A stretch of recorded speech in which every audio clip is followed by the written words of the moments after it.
música! Sextou! Sextou no Gazeta Esportiva! E sexta-feira é o dia da música diferente aqui. Você conhece essa música aí, ó? Ô, só sobe o som, Pacheco.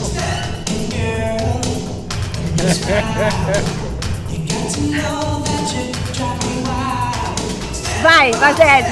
Eu tô com 3 estagiários ali. Vocês sabem quem canta? Não sabe. Sabe, Gi? Pô, não se sabe. eu não sei, eles vão saber, pô. Bazed, pensa, Bazed. Difícil, não dá. Sabe? Não dá. O chileno falou Backstreet Boys. Sério? E não é Backstreet Boys. Achei que ele ia falar Los Omaguacas. Você sabe quem é? Sei. Quem é? Pode falar? Vai. New Kids on the Block. Ah, mas você sabia porque eu vi na redação? Porque você Não, sabia? conheço, ok. Michele, eu tenho 50 anos, Michele. Gente, essa agora é New Kids on the Block. Veio logo na sequência dos minutos, tá bom? Depois você estuda. É, sim. estuda seu sem cultura. Os estagiários lá embaixo ficaram todos assim, nossa, essa música é muito legal. É, de onde veio isso? Bom, a nave do Gazeta Esportiva está chegando nessa sexta-feira. Seja muito bem-vindo aqui para esse nosso final de tarde em alto astral. Você tá cansado do trabalho, eu sei. Você tá assim, ó, seu chefe hoje te irritou. Mas agora você vai relaxar, você vai dar risada, você vai ficar com a gente aqui até as 7 da noite, amigão. E o seu ombro melhorou da operação? Melhorou. Acabou de estragar. Tá 0 bala. Bom, hoje a gente vai falar da derrota do São Paulo para a LDU na Copa Libertadores, minha gente. O que aconteceu com o São Paulo? Também naquela altitude, né? Tem também o Alexandre Silvestre num lugar muito especial para falar sobre o objetivo do Corinthians no Brasileirão. No Santos, o técnico Juan Pablo Vojvoda tem um grande problema para domingo. Pois é, será que se chama Neymar esse problema? Vamos ver. E a gente vai fazer aqui no Gazeta Esportiva um quadro muito legal envolvendo o Tricolor e o Peixe, que vão se enfrentar no domingão. E o Palmeiras? O Palmeiras avalia qual time vai colocar em campo no domingo. Ó, tudo isso e muito mais depois dessas dicas. Beleza, estamos de volta. Boa, diretor! É sexta-feira, é dia Muito de bom. pizza. O que você vai jantar hoje? Hoje eu vou lá no... Pode falar onde eu vou?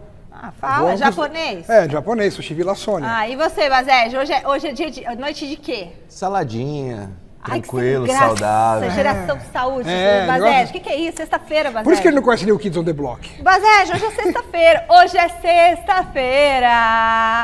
Bom, já voltamos. Opa. E o Flamengo teve um início de jogo avassalador ontem, perdeu muitas oportunidades de gol, mas a vitória não foi do tamanho que o clube esperava. E teve muita polêmica no Maracanã. Dá uma olhada. O Flamengo recebeu o Estudiantes de La Plata no Maracanã pelas quartas de final da Libertadores da América e abriu o placar logo no primeiro lance do jogo. Plata tocou para o Pedro, que girou e guardou 1-0. A pressão do Flamengo estava tão intensa que, se o segundo gol não saiu nesse chute aí de Saul, ele veio dos pés do Varela, após cruzamento na medida de Ayrton Lucas. De primeira, belo gol e 2-0 no placar. O Flamengo então começou a empilhar chances perdidas.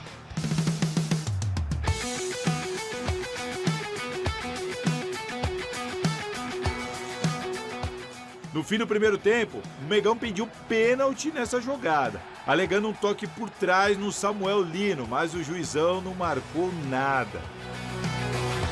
O segundo tempo continuou com o domínio rubro-negro, até que nesse lance aí de disputa entre Facundo Rodrigues e Gonzalo Plata, o árbitro Andrés Rojas não viu falta da defesa, mas uma solada do atacante do Flamengo.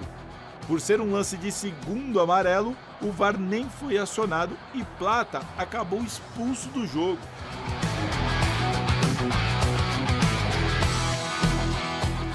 Com um jogador a menos, o Mengão teve que suportar uma pressão gigantesca nos minutos finais. Até que depois de uma sobra de bola na área, Carrilho chutou em cima de Léo Pereira e com um desvio, a bola morreu no fundo da rede.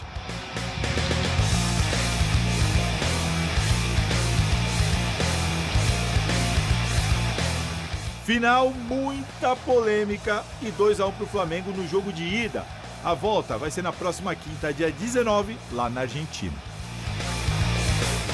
Pois é, infelizmente hoje o árbitro quis ser protagonista do jogo. E o árbitro que quer ser protagonista, ele apita desconcentrado, ele não olha os lances que tem que olhar. Uma arrogância, uma prepotência extrema com os nossos jogadores e uma permissividade muito grande para o time deles. Essa arrogância, essa prepotência do senhor Andrés leva com que várias famílias hoje saiam daqui prejudicadas, né? Um trabalho todo sendo feito prejudicado por um árbitro protagonista. Muito bem, vamos falar sobre esse jogo do Flamengo contra o Estudiantes. A gente esperava uma vitória maior, né? 2-1, mesmo placar do Palmeiras. O que vocês acharam do jogo? Bom, exatamente isso, né? Quando o Flamengo faz 1-0 aos 15 segundos e 2-0 aos 8 minutos, você vai imaginar o quê? Que o primeiro tempo vai terminar pelo menos 3-0 ou até 4.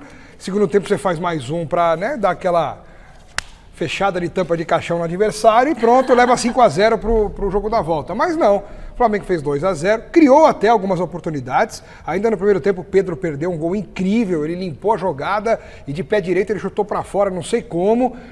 E o Flamengo manteve ali o volume, a intensidade, só que o Estudiantes, que não é um time besta, senão não estaria também nessa fase da Libertadores, começou a se virar dentro de campo, o treinador começou a fazer algumas mudanças, o intervalo foi importante para que o Estudiantes voltasse um pouco mais equilibrado, e aí foi cozinhando esses 2-0, até que no final teve essa expulsão absurda do árbitro, que já já a gente fala, né? Mas essa expulsão foi cancelada pela Conmebol, o Plata vai poder jogar o jogo da volta, e já com um jogador a menos, o Flamengo tomou o primeiro gol, né?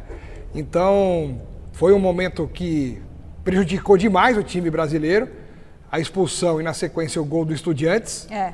E aí leva esse 2-1 para a Argentina. O Flamengo é muito melhor, tem uma vantagem de poder empatar, só que não tem nada definido. O próprio Flamengo já passou por apuros em Libertadores em outros tempos, mesmo tendo times melhores, e acabou sendo eliminado, acabou perdendo o título. Então o Flamengo que coloque as barbas de molho, como diria o poeta, e vá para a Argentina com seriedade para confirmar em campo aquilo que na teoria a gente sabe que é verdade. E aí, Basejo? Não, o Flamengo ontem fez o que todo mundo esperava do Flamengo, né? Venceu e venceu com autoridade. É claro que o placar não reflete muito o que foi o jogo, porque o time rubro-negro começou a partida de uma maneira avassaladora, conseguiu abrir vantagem e não tem como não considerar as lambanças feitas pela arbitragem, porque o Flamengo, depois que o Plata é expulso, sofre o gol. E com isso, as perspectivas do Estudiantes para a partida de volta mudam completamente. Vai jogar em casa, vai ter um ambiente completamente hostil. E aí a gente precisa esperar para ver como que o Flamengo vai se comportar num campo tão difícil como certamente vai ser La Plata na próxima semana. Bom, mas olha só, o São Paulo não começou as quartas de final do jeito que a torcida imaginava. Ontem, lá no Equador, o tricolor perdeu para a LDU e se complicou, hein? Pode rodar. O São Paulo foi à altitude de Quito e logo aos 14 minutos, um balde de água fria no tricolor. A Diala lançou para Brian Ramírez, que deixou Cedric para trás e abriu o placar para a LDU na ida das quartas de final da Libertadores. O tricolor tentou colocar a bola no chão e partiu para cima. Aos 44 minutos, Enzo chegou até a linha de fundo e cruzou para Luciano, que arriscou um voleio. No início do segundo tempo, o camisa 10 parou em Gonzalo Valle. E na sequência, Mailton, que entrou no lugar do Cedric, cobrou um escanteio perigoso. Marcos Antônio arriscou de longe e Ferreira descolou um bom lance. E justo no momento em que o São Paulo pressionava, Ferrarese tocou na fogueira para Pablo Maia. O volante não conseguiu dominar e Estrada ampliou o marcador. No finalzinho, o Luciano ficou frente a frente com Gonzalo, mas o goleirão fez a defesa, assim como Rafael, em nova investida de Estrada. Final de jogo, LDU 2, São Paulo 0. São Paulo está vivo. São Paulo está vivo. O placar é importante para eles, mas ao mesmo tempo está vivo porque São Paulo jogou bem e criou. Falta concretizar. Neste momento, ter a tranquilidade de concretizar. Próximo jogo é no dia 25 de setembro, acho que é quinta-feira que vem, mas o São Paulo precisa de 3 gols, Baseggio. Precisa. Pelo que o São Paulo jogou, pelo que o São Paulo produziu, mesmo atuando na altitude, mesmo sendo fora de casa, eu acho que dá. A torcida tem motivos para se manter esperançosa, porque o São Paulo teve boas oportunidades de gol, não foi tão eficiente quanto foi a LDU. A LDU ameaçou pouco, mas quando ameaçou, teve mais felicidade na hora de concluir a gol, conseguiu 2 gols, poderia ter sido 3-0 se não fosse a defesa do Rafael, mas também o placar poderia ser diferente se não fossem as inúmeras chances desperdiçadas pelo Luciano, que é um jogador que costuma aparecer em jogos decisivos para o São Paulo, mas dessa vez não foi assim. O São Paulo vai precisar de 3 gols para se classificar no tempo regulamentar, uma vitória por 2 gols de diferença leva a decisão para os pênaltis, não é uma situação fácil, mas pelo que o São Paulo produziu, por ter sido superior, mesmo com altitude, mesmo jogando fora de casa, eu acho que é um resultado reversível sim, viu, Mi? E aí, Alex? O que é reversível primeiro porque esse time da LDU é muito pior do que outras equipes de anos anteriores e que também foi chegando adiante na competição. E o São Paulo mostrou em campo, como disse o Baseggio, que tem condições de ganhar da LDU. O que não pode é ficar errando o gol como errou, entregando paçoca na defesa como o senhor Arboleda fez. Aí não há time que resista. Não há time que resista. O São Paulo individualmente falhou e falhou muito gravemente. E isso proporcionou à LDU, que, repito, é um time fraco, ganhar o jogo dentro de casa. Mas no Morumbi, com aquela atmosfera, pressão, estádio lotado... 3-0. Eu acho que dá para fazer. Pelo menos 2 para ir para os pênaltis, né? Pelo menos isso o São Paulo tem que fazer. E acho que tem totais condições. O único senão, que é a questão do tabu também, que é feito para ser quebrado, como diria o poeta, o São Paulo não vira dentro de uma Libertadores uma desvantagem de 2 gols desde 1992. Nossa. Faz 33 anos. 93. Faz 32 anos que o São Paulo não reverte uma situação dessa dentro de Libertadores. Mas, repito, todos os tabus foram criados para serem um dia quebrados. Mas só complementando uma coisa, o Crespo falou que achou que o time jogou bem. Para você jogou bem? Jogou bem, mesmo lá na altitude? Ainda mais com 3.100 metros de altitude e não 2.800, como todos falam. Porque o estádio fica o estádio fica 300 metros acima do centro de Quito, então são 3.100 metros, 500 metros a menos do que a altitude de La Paz, por exemplo. Então foi uma altitude, dava para ver que os jogadores erravam o tempo da bola, velocidade, lançavam de um jeito que queriam lançar de outro, os jogadores não alcançavam. Pode ser que não tenham tido problemas de oxigenação, mas tiveram problemas de noção de velocidade de bola. Isso atrapalhou muito. Mesmo assim, o São Paulo criou possibilidades e jogou um futebol para não perder de 2-0. E quase perdeu de 3, hein? Se o Rafael não salva ali. Olha que legal, José A. Oliveira. Michele, eu amo Gazeta Esportiva desde o ano de 1990. Não estava aqui, hein? Não? 1990 eu assisti não. Você. Não, já nasci, mas não estava aqui. Um beijo para o nosso telespectador. Agora a gente vai analisar quais foram as 3 substituições que o Crespo fez no jogo de ontem. No intervalo, o lateral direito, Cedric, saiu para a estreia do Mailton. Aí, aos 25 minutos, o Bobadilla e o Rigoni deixaram o campo para as entradas de Rodriguinho e Ferreirinha. Vamos começar pela primeira saída aí, né? O que você achou, Baseggio? Ele acertou nessa primeira substituição ou não? Para a entrada do Mailton, né? O Cedric Soares, ele corria o risco de sequer jogar, né? Porque ele teve uma indisposição, né, estomacal, mas foi para o sacrifício, atuou o primeiro tempo. O primeiro gol da LDU sai justamente numa falha de marcação dele. E aí o Crespo é obrigado a acionar o Mailton, que fez a sua estreia, e foi uma boa estreia, surpreendente o desempenho do Mailton. O Mailton ajudou bastante, deu mais profundidade à equipe, chegou na linha de fundo, deu assistência para chances de perigo do São Paulo. Então eu aprovo a estreia do Mailton, foi uma boa substituição. Achou, Alex? Eu não sei se você vai lembrar, Michele, mas com certeza os nossos telespectadores aí que nos acompanham, desde quando o São Paulo anunciou a contratação do Mailton, eu falei aqui.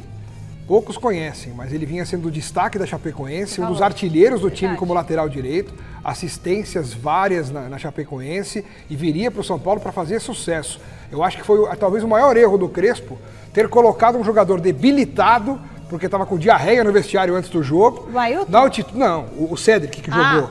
E aí ele vai colocar o Mailton só no meio da partida. Coitado do Cedric. E o Cedric está sendo pressionado pela torcida, xingado nas redes sociais, porque jogou mal. Mas será que o Crespo também não poderia ter ajudado nessa e colocado o Mailton, que vai ser titular, é uma questão de tempo? Eu acho que aí já foi uma lambancinha do Crespo. Agora vamos ver outra substituição. Saiu o Bobadilla e o Rigoni aos 25 minutos e entrou Rodriguinho e Ferreirinha. O que você achou, Basejo? Olha, os dois jogadores que saíram mereceram sair. O Bobadilla foi muito mal, errou muito. O Rigoni também não fez a menor diferença, teve muitas dificuldades. O Ferreirinha, que entrou no lugar do Rigoni, mudou o jogo. Mudou o jogo, no 1 contra 1, fez toda a diferença, abriu a defesa da LDU. As melhores oportunidades do São Paulo na partida foram com o Ferreirinha já em campo. O Rodriguinho não teve esse mesmo impacto que o Ferreirinha, mas o Rodriguinho pôde pelo menos fazer cessar os inúmeros erros do meio-campo do São Paulo, muitos deles saindo do pé do Bobadilla. Alex. As duas alterações melhoraram o São Paulo e se pudesse tirar mais gente, poderia tirar. O Pablo Maia teve uma atuação horrível de novo, o Arboleda, então, parece que estava jogando pelo time equatoriano.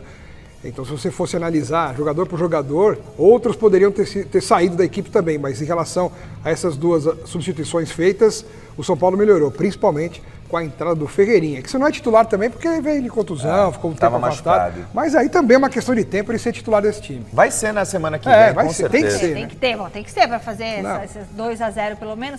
Agora, com os 4 jogos da semana já finalizados, a gente vai ver como que tá o chaveamento. Olha só, o São Paulo perdeu por 2-0 para a LDU lá no Equador. O Palmeiras venceu o River Plate por 2-1 na Argentina. Aí do outro lado da chave, Racing derrotou fora de casa o Vélez Sarsfield por 1-0 e o Flamengo bateu Estudiantes por 2-1 no Maracanã. Quem vocês acham que passa de São Paulo e LDU? Vai, Basejo. Difícil, hein? Basejo. Difícil. Sai do de muro. 3, é melhor de 3. Sai do muro, Basejo. Olha, eu ainda vou apostar no São Paulo por como foi o jogo. Vou de tricolor. Vai no São Paulo? Acho que São Paulo se classifica. Vamos apostar no São Paulo? Então vamos apostar no São Paulo. Palmeiras e River. River, né? Dá o Palmeiras. Dá né? Palmeiras. Dá Com Palmeiras. certeza. Todo mundo vai. E aí, olha isso, gente. Aí uma semifinal vai ser São Paulo e Palmeiras. Vai, deve ser. Já pensou? Ou se não, vai ser São Paulo e Palmeiras e LDU. O River e LDU, River e São Paulo. Não, vai ser. Mas eu acho que o mais certo é que seja Palmeiras, para falar a verdade, Sim. e LDU. A situação mais encaminhada, se é que a gente pode dizer assim, é a do Palmeiras. Mas o São Paulo tem condições, só que por causa dessa vantagem da LDU, se a LDU se classificar não vai ser nenhuma surpresa, assim, vai ser uma classificação também normal. E aí, é isso. E aí, entre Vélez, Sarsfield e Racing, vocês apostam em quem? O Racing tá com 1. Eu já tinha apostado no Racing antes do jogo de ida. Se no jogo de ida o Racing ganhou fora de casa por 1-0, jogando em casa, podendo até empatar, eu acho que o Racing vai se classificar também. Eu acho o Racing mais time, prova disso que já venceu o primeiro jogo fora de casa. Qualquer um desses dois times aí vai enfrentar Flamengo, provavelmente, ou Estudiantes, certo? E aí vai dar Flamengo. Então, eu acho que vai dar Flamengo, mas eu não falaria com tanta convicção como eu falei antes do início dos confrontos, porque essa forma como o Estudiantes segurou o ímpeto inicial do Flamengo, ainda fez um gol no fim. Jogar no campo do Estudiantes com o estádio lotado, de repente eles fazem um gol lá, se seguram, fica difícil pro Flamengo, mas eu ainda acho que dá Flamengo também. Vai dar Mengão na cabeça sem nenhuma dúvida. Vai ser Palmeiras e Flamengo essa final, hein?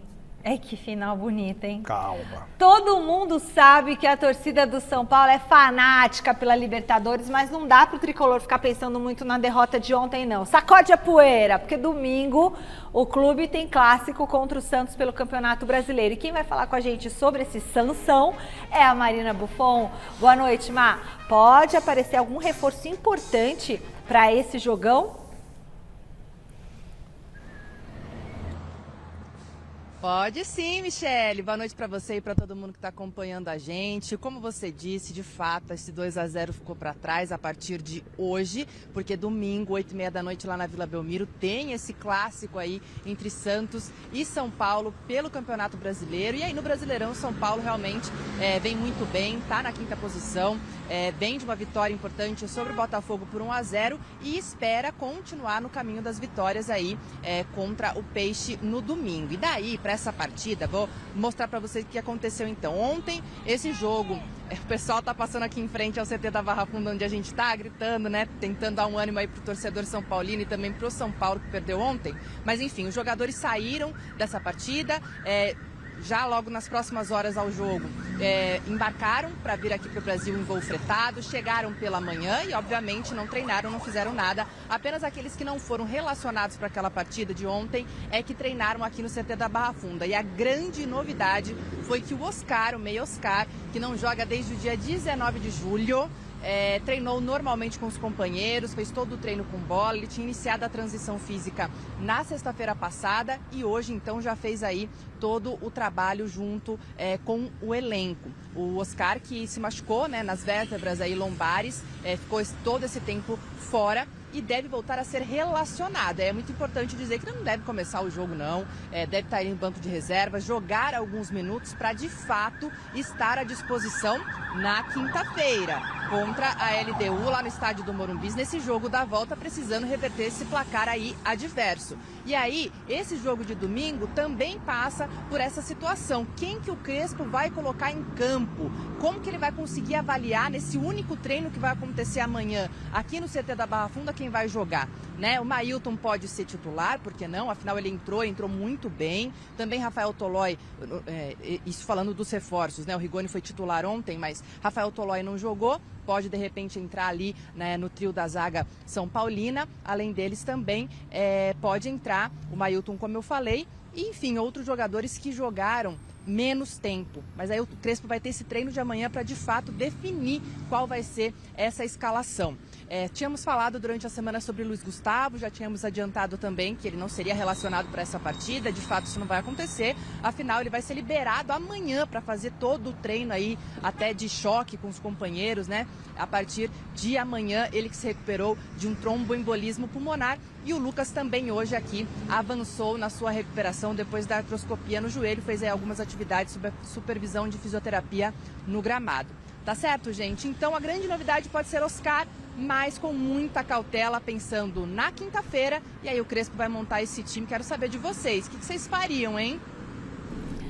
Boa, Má. Muito obrigada por todas as informações. E a Oscar de volta para esse Sansão.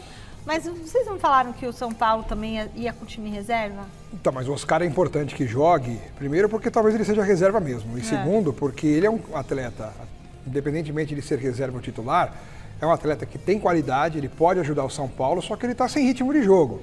Então, um jogo antes da partida decisiva, ele podendo atuar, pelo menos por alguns minutos, uns 20 minutos, 25, já seria muito importante para que ele mesmo conseguisse, sabe, ir readquirindo aos poucos o famoso ritmo de jogo. Então, se ele puder jogar um pouco, pelo menos, vai ser muito bom para ele e para o São Paulo.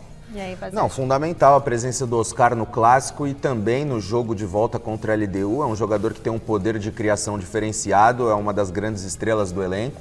Já vinha treinando normalmente nos últimos dias, mas o Crespo preferiu não relacionar para a viagem para o Equador, ficou aqui. Então, o Clássico contra o Santos é uma oportunidade, como o Alex disse, para ele pegar ritmo de jogo e também já chegar para o jogo mais importante do ano do São Paulo em melhores condições, lógico, ainda longe do ideal, mas melhores em condições para, quem sabe, ele fazer a diferença contra a LDU. O São Paulo vai precisar de todo mundo e, quem sabe, até do Lucas, que tem uma chance mínima de pintar como novidade para o jogo da LDU, mas quem sabe também o Lucas não aparece. Agora nós vamos para o palpitômetro do jogo entre Santos e São Paulo. Pode rodar a vinheta.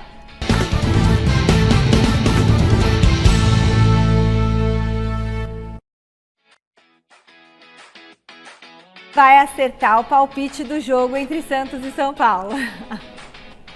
Hoje, o Marcelo Bazejo começa. Vamos lá, Bazejo. Vamos lá. Santos e São Paulo, o jogo é na Vila Belmiro. Sem Neymar. É um provável desfalque, depois a gente vai explicar por quê. O que você acha? Qual que vai ser o resultado? Olha, Mi, sem Neymar, eu creio que o São Paulo já tem um elenco mais forte do que o Santos. Embora seja na Vila, eu vou de São Paulo 2-1. São Paulo 2-1. E aí, Alex Miller? Bom, eu acho que o São Paulo, apesar de trocar vários jogadores, talvez até todos, a cabeça do São Paulo vai estar nessa partida de volta contra a LDU. E é difícil você separar 100% as coisas. E o Santos, ao mesmo tempo, precisa focar tudo nesse jogo contra o São Paulo, porque é o primeiro time fora da zona do rebaixamento. Pois é. E ainda mais sem o Neymar, quem for jogar vai ter que se multiplicar em campo para dar conta do recado. Por isso, acho que dessa vez o Santos vence por 3-1. Olha, que confiança! Pô, o discurso dele eu achei que ia ser 1-0 pro Peixe, meio a 0. É que se fosse com o Neymar, podia ser 1-0. Esse jogo é mais importante pro Santos do que pro São Paulo. Entende, né? sim. Eu acho que vai dar... O que é, diretor? Não vou mudar, mas eu tô com medo de ter esquecido o que eu falei, que eu já 2 vezes eu falei. É 2-0 São Paulo. É isso que eu acho que vai ser. Mas assim, eu vou torcer pro Santos. Porque o Santos, se o Santos perder e o primeiro que tiver fora da zona de... Não, o primeiro que tiver aqui é o Vasco. É o Vitória. É Vitória aqui que tá escrito. O Vitória tá antes do... Não enxerga, só sei como ver. O Vitória é o primeiro time dentro da zona do rebaixamento. Se o Vitória ganhar, passa o Santos. Passa o Santos. E se o Juventude ganhar, também passa o Santos. E aí o Santos entra na zona de rebaixamento. Se perder, entra.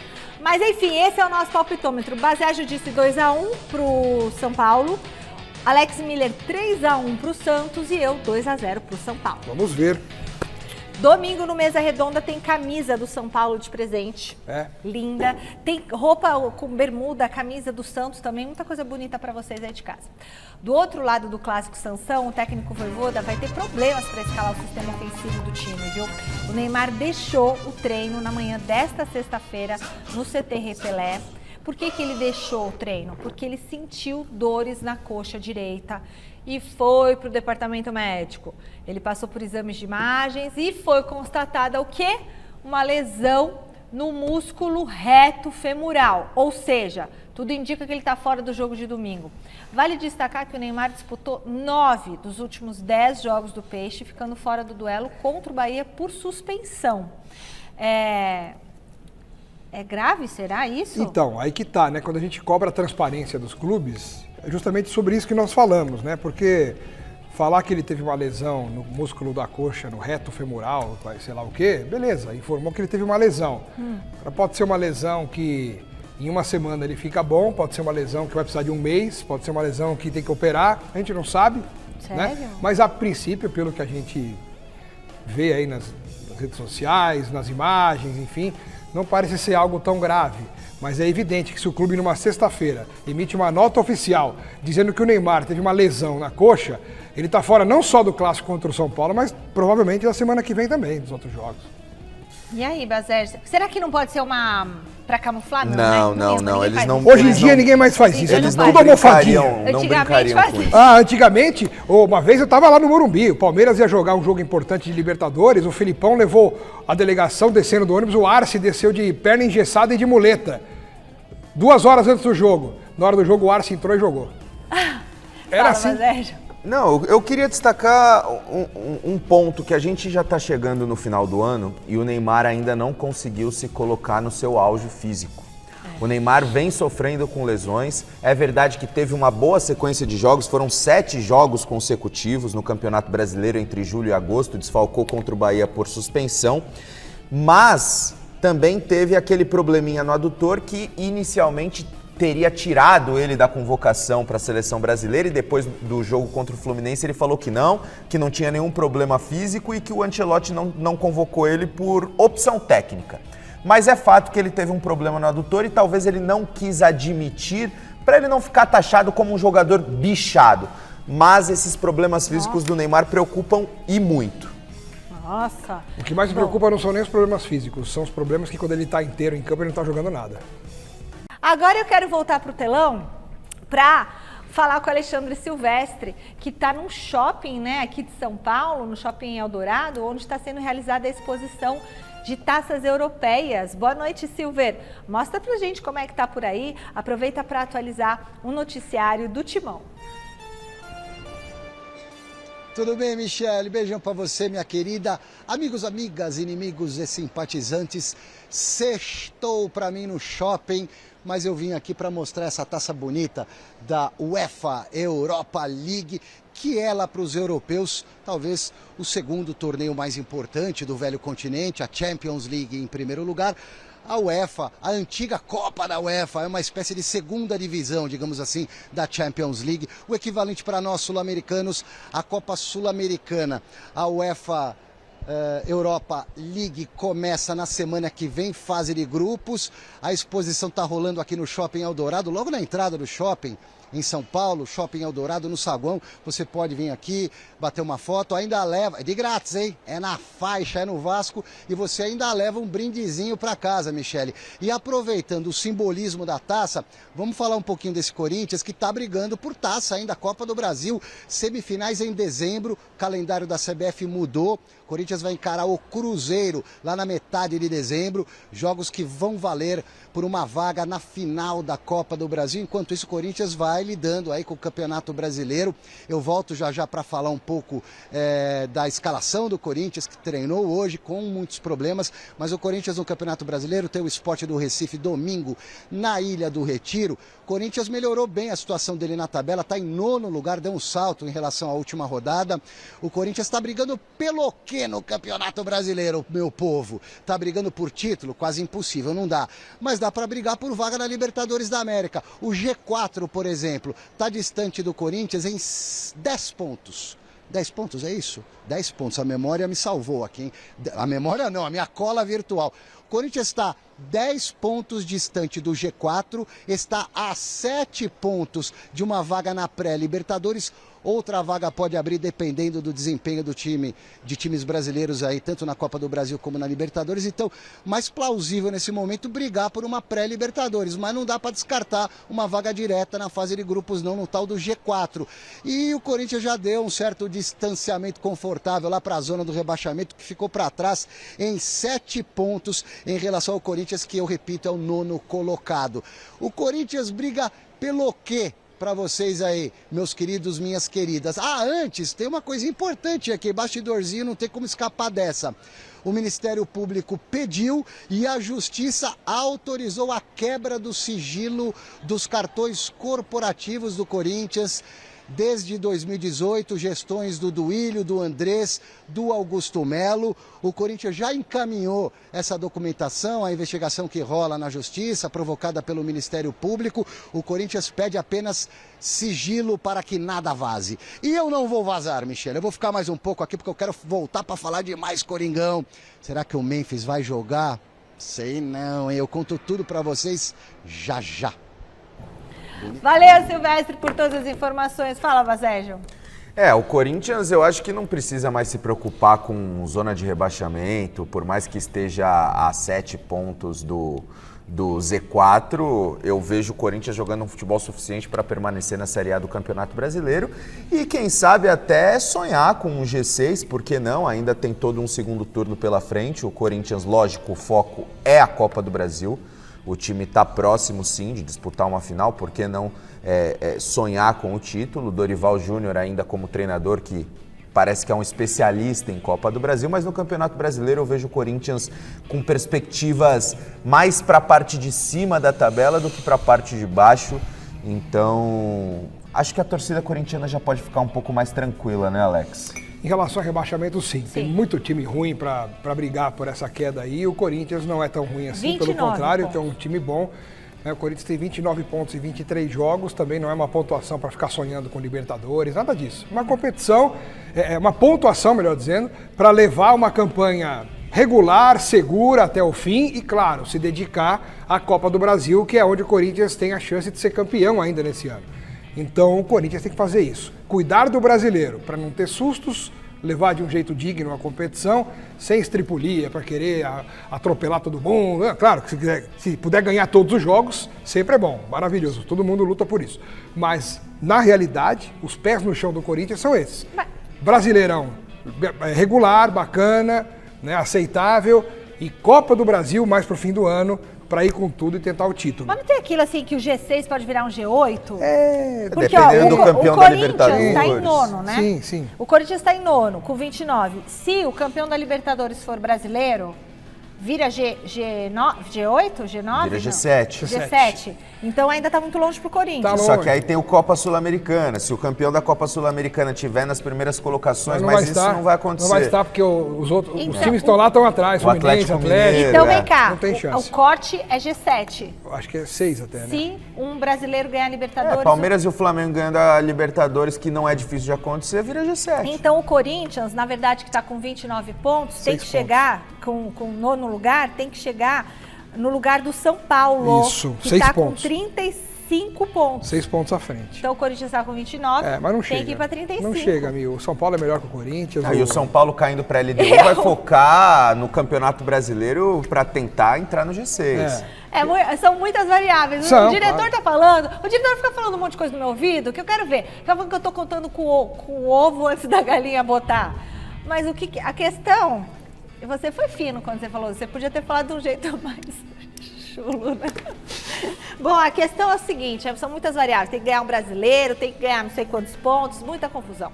Agora o meu boa noite vai para o Thiago Salazar, que está na academia de futebol e traz pra gente as informações do Palmeiras. Eu tô sabendo que você, Salazar, vai trazer números impressionantes do técnico Abel Ferreira na Libertadores. O que você apurou pra gente? Boa noite novamente. Números que espantaram até o nosso diretor palmeirense, hein, Michele? Boa noite para você, para todo mundo que está acompanhando o Gazeta Esportiva. Bom, o Palmeiras conseguiu a vitória sobre o River Plate no Monumental de Núñez. Mais uma demonstração de força do Palmeiras como visitante. Mas tem um número, um dado que realmente é chocante.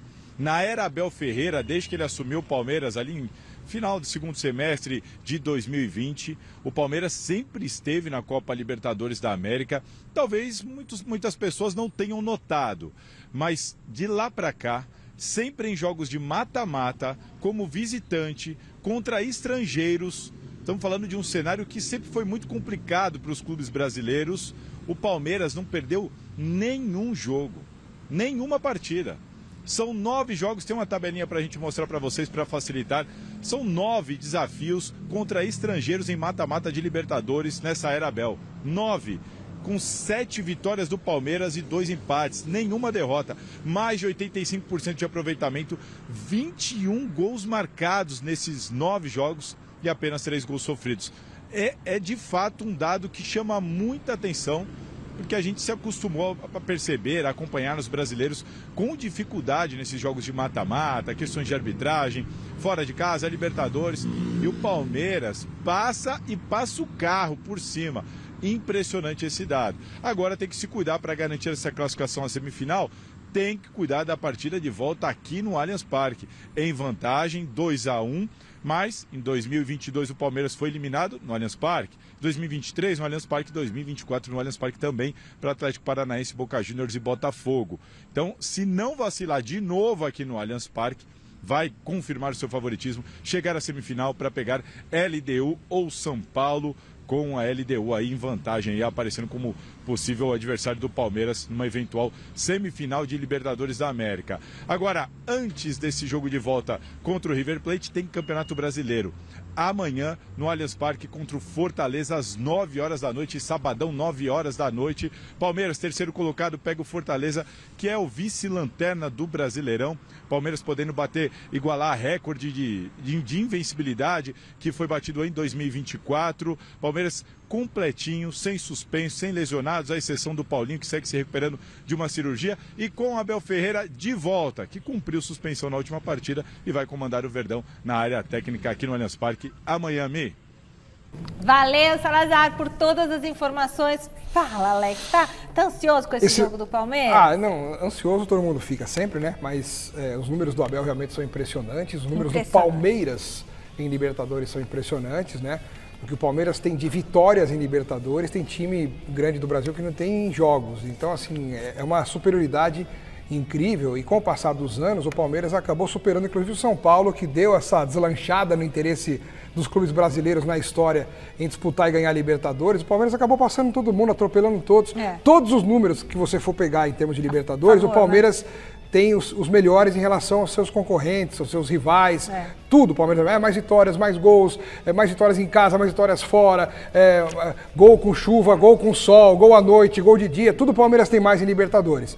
E Campeonato Brasileiro, no meio de 2 partidas contra o River, o Abel vai fazer uma ginástica para colocar em campo amanhã contra o Fortaleza às 9 da noite, um time competitivo, porque está buscando a liderança do Brasileiro e o título também, sem deixar o Fortaleza à vontade para encrespar o jogo do Palmeiras dentro do Allianz Parque. Então é uma curiosidade que eu tenho para ver que Palmeiras o Fortaleza vai enfrentar amanhã. Bom, todos esses dados do Abel que o Salazar trouxe, Basejo, comenta aí também esses, 46 pontos e o Flamengo com 50. Dá pro Palmeiras? Um jogo a menos, Palmeiras. Dá pro Palmeiras porque o Palmeiras, como o Alex lembrou, tem um jogo a menos e o Palmeiras tem elenco também para se manter competitivo, mesmo com o foco ali sendo dividido entre Libertadores e Campeonato Brasileiro. É lógico que a prioridade da equipe comandada pelo técnico Abel Ferreira é a Libertadores. O Palmeiras, ainda mais se o São Paulo não passar da LDU, tem um caminho muito plausível para chegar até a final. Então, é lógico que a Libertadores vai ser a grande prioridade, mas o brasileiro ainda não está nada definido. A gente tem um segundo turno todo pela frente e o Palmeiras tem reforços, tem jogadores, voltou a jogar o fino da bola depois da pausa para a data FIFA, a gente precisa lembrar disso também. Foram 2 atuações de gala contra a Internacional e River Plate. Então o Palmeiras é franco favorito, eu não diria, mas é um dos favoritos para ganhar o Brasileiro e também a Libertadores. Olha, então é hora da gente voltar a falar de Santos e São Paulo, dessa vez com o nosso quadro mais amado. Então, vou explicar para você de casa. A gente vai trazer nomes de ex-jogadores que passaram pelos 2 clubes e vamos debater aqui com qual deles o atleta é mais identificado, onde ele é mais amado, tá bom? Porque o mais querido é quem?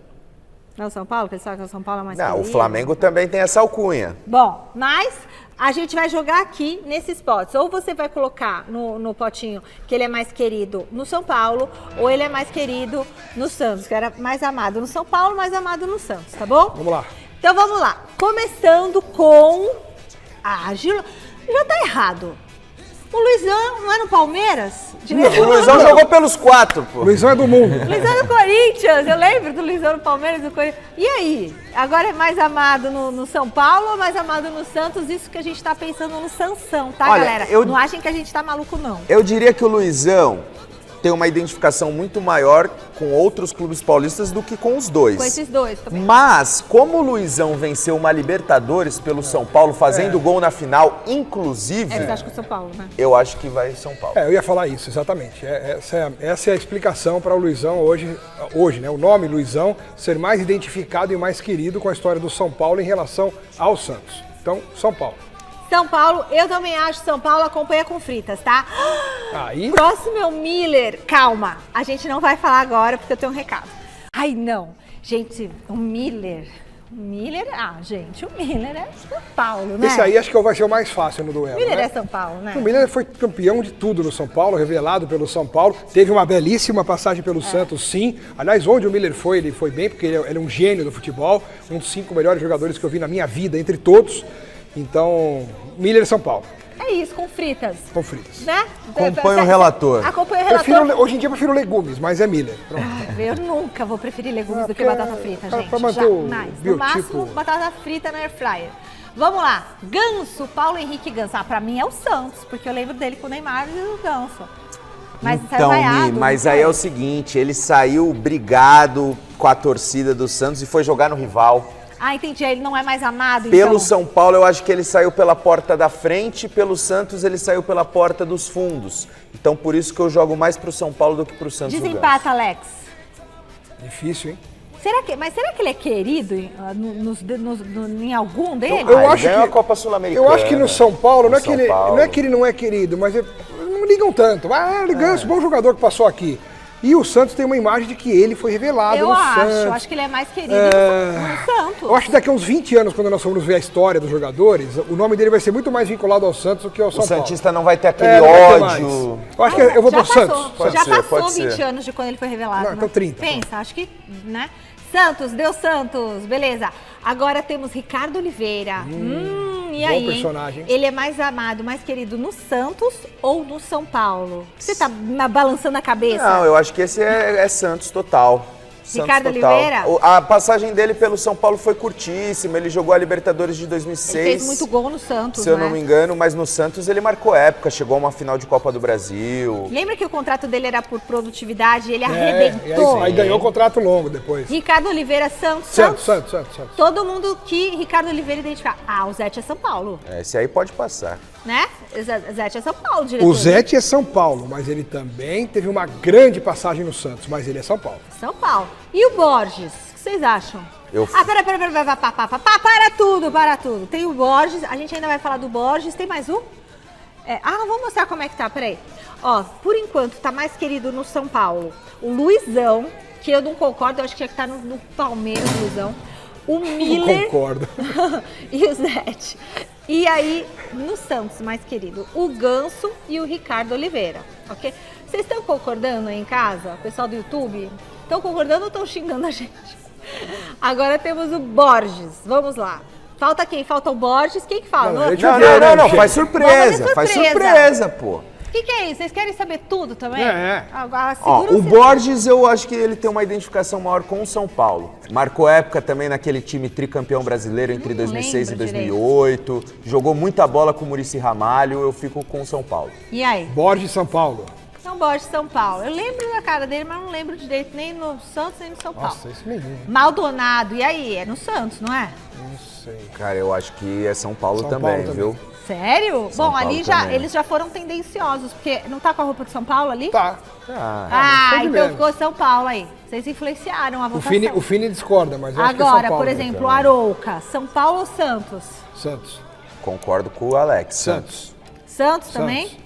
Então, foi pro Santos, potinho do Santos. Ah, esse é Serginho difícil. Chulapa, mais amado. Esse é difícil, Maior artilheiro da história do São Paulo. É engraçado, porque como é que você vai falar que o maior artilheiro da história de um gigante, ele é mais querido por um outro, por um rival? É um negócio meio diferente. Não é que ele passou pelo São Paulo e fez muitos gols. Ele é o maior artilheiro até hoje da história. Eu acho que ele gosta mais do Santos, Mas porque ele não vive lá no Santos. É, vive. Ele é funcionário do Santos. Então, há muitos anos, eu décadas. acho que a identificação, ele é, não sei, acho que ele é mais amado no É, Santos. o Tamanduá Bandeira, grande Serginho Chulapa. Eu acho que é no Nos Santos. lembra aqui o Laerte. E você, Bazejo? Não, Santos total. Santos. Total não, mas é o Santos. Ó, tá vendo? Eles concordaram comigo. Santos. E o último agora, Dodô. Dodô, ele tá com roupa de São Paulo? Tá, ali Na tá. foto? Ali tá. E aí, vocês acham que é Santos ou São Paulo? Cara, esse é tão difícil quanto o Ganso, na minha opinião. Ele foi muito importante nos dois. Ele foi muito bom nos dois. Aliás, ele era um grande atacante, né? O Dodô hoje seria titular da seleção brasileira. Nossa, Dodô, realmente. Puxa vida. Eu não sei. São Paulo, pronto. Vai acabar o programa, eu tô São aqui, Paulo meu filho. também. São Paulo. São Paulo, pronto. Então o Dodô ficou. Vamos ver como ficaram os potinhos? Podemos mostrar os potinhos? Ó. Olha lá. Vai acabar o programa, não vai dar tempo, gente. Ah, a gente Mas, tá olhando, pronto. mais querido tá aí, ó. Quem é mais querido no Santos, quem é mais Dá querido um print no São aí, Paulo. pronto. Dá um print na tela. Domingo, Mesa Redonda tá muito especial, com dois convidados incríveis, Marcelo Razan e Luiz Andreoli, tá certo? Fique agora com o Jornal da Gazeta. Um ótimo final de semana pra você. Te encontro domingo.